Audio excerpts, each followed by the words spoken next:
Ito yung mga idol, no? Bale, nag-unbox tayo ng dumating na order ng cheese, no? Para idol na sa sasakyan. Ito yung B9 Plus Pro, mga idol. Yan, dashcam to mga idol, no? Kasi existing na dashcam namin ngayon, palyado lang mga idol. Bali, parang ano lang siya, props na lang, hindi na siya napipindot, hindi na siya nagre-record ng mga idol. So, tatry natin yung B9 Plus Pro, no? China brand. Tara, check natin yung loob mga idol, no? Ayan siya. Ganda ng box niya mga idol, no? Solid. Bali, ang laman niya mga idol, ito, camera. Tapos, pag-remote natin, ayun mga idol yung manual niya. Ito, manual niya. Ay, hindi pala siya manual. Alam lang, parang, dito mo yan yung manual din sa may viewer din. Tingin ko lahat, yung sa viewer. Tapos ito yung pang-lock dun sa rear view mirror. Kasama siyang memory card mga idol. Ayan, 32 gig. Tapos, dito,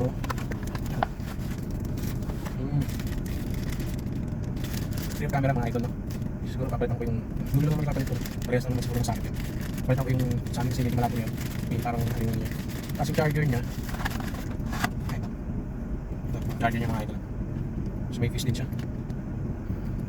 Pero kahit ano na, gamitin na lang dito type C na wire, no? Pwede naman. So 5 months na naman siya. Pwede converter lang talaga ito. Yung type C. Yung buksan natin yung camera. Kasi pa yung socket niya, no? Yan iba, may socket niya kasi dito rin sa mga car charger, no? Nagamit na lang tayong type C cable dito mga idol. Gagamit na natin sa USB type. Since type C na siya, wala naman tayong type C mga idol, no? Hindi natin siya magagamit tayo. Pero yung camera dito, kaya natin install mga idol. Since mong naligaw yung camera nito. Dahil man na, ilang naman lang yung idol. So tingnan natin yung mismong camera mga idol.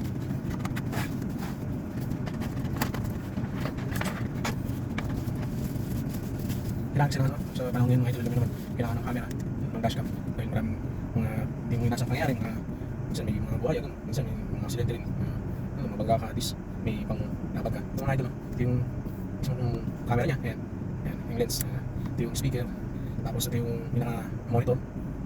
Mabigat siya mga idol, mabigat. Hindi siya, tapos may reset button siya, yung reset.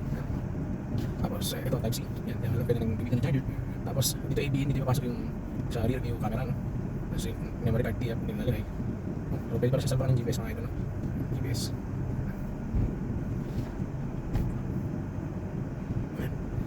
So ikabit ko muna mga idol na ito. Then bibigyan ko kung nakabit ko na siya, no? And tatry natin palitan yung sa may rear view camera. Palitan na rin natin para check natin kung galing siya. And okay, get back to you guys. Bale mga guys, no?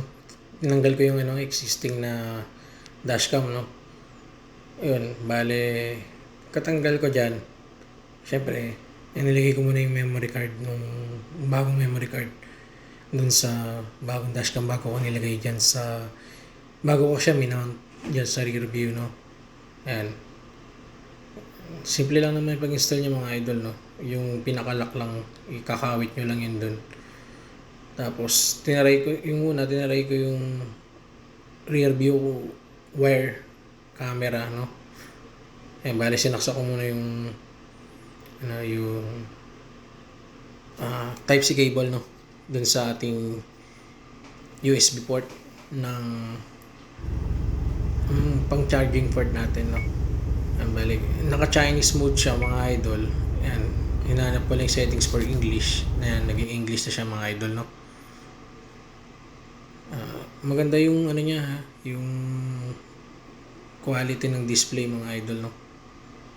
Yung touch niya responsive naman, malinaw siya, okay talaga, good. Tapos yan, bale hinanap ko lang yung settings for time, no?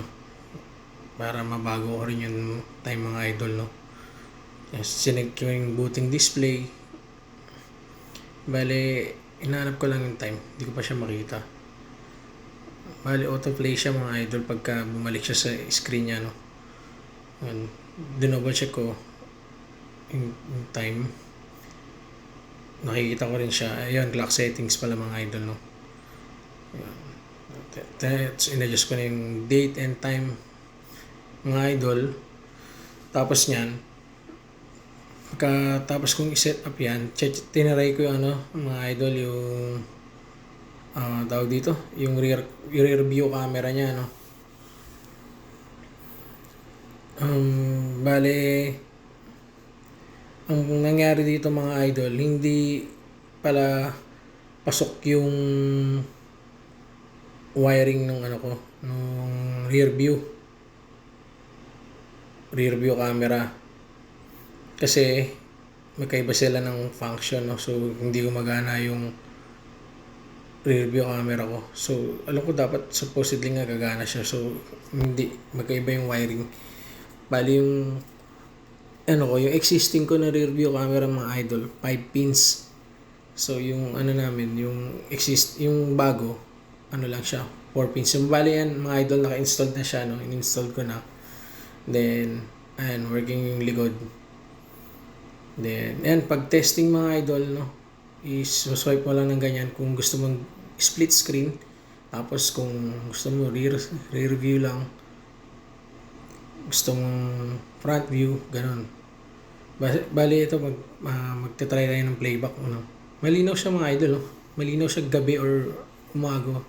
Umaga, malinaw talaga yung camera. Yan, malinaw niya mga idol.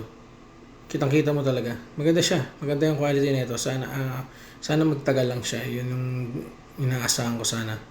Magtagal yung unit na to ng mga idol. Touchscreen yan mga idol. Yun yung kinagandaan niya. Touchscreen siya. Bukod sa malinaw yung quality, yung record quality. Bale, hindi ko lang na-double check yung ng mga idol. Hindi ko pa na-browse kung na-record yung likod. Actually, halos lahat front lang meron na-browse ko. Pero check ko na lang, then update ko na lang kayo sa comment. So, yun lang mga idol. Sana makatulong. Bili na rin kayo mga idol. Maganda siya. Yun lang. Let's go!